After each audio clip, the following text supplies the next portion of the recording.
மகநதி சீரியல்ல அடுத்த வாரத்துக்கான எபிசோட்ல நம்ம விஜய் ஆசைப்பட்ட மாதிரியே எல்லாருமே ஒட்டுமொத்தமாக சேர்த்து தீபாவளியை சிறப்பாக கொண்டாடி முடிக்கிறாங்க.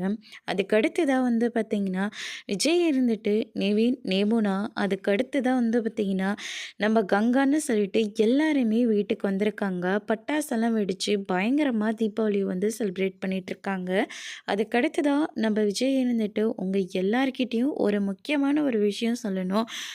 கொடைக்கானலில் இருக்கிற வீட்டை பற்றி பேசிகிட்டு இருந்தீங்கல்ல, விற்கிறதா சொல்லி.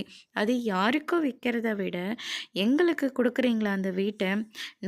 நீங்கள் அந்த வீட்டுக்கு என்ன ரேட் சொல்கிறீங்களோ அந்த ரேட் கொடுத்து நாங்கள் அந்த வீட்டை வாங்கிக்கிறோம். அந்த வீட்டில் அந்த பேர் மட்டும்தான் மாறப்போகுது.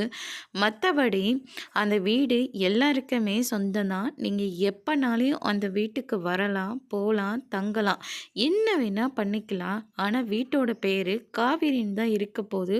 உங்களுக்கு வீட்டை கொடுக்க சம்மதமாத்த அப்படின்னு சொல்லிட்டு கேட்கவும், என்ன மாப்பிள்ள நீங்கள் எப்படிலாம் கேட்குறீங்க? யாருக்கோ கொடுக்கறத விட என் பொண்ணு காவேரிக்கு கொடுக்கறது எனக்கு ரொம்ப சந்தோஷம்தான் அப்படின்ற மாதிரி சொல்லிடுறாங்க.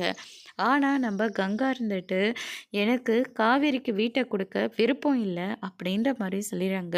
இதை கேட்டோன்னே காவேரி, விஜய் எல்லாருமே ரொம்பவே ஷாக் ஆகுறாங்க. அதோட இன்னைக்கான பிரமோ முடிச்சிருக்காங்க. இனி மகாநதி சீரியலில் அடுத்தடுத்து என்னெல்லாம் நடக்க போகுதுன்றதை வெயிட் பண்ணி பார்க்கலாம். தேங்க்யூ.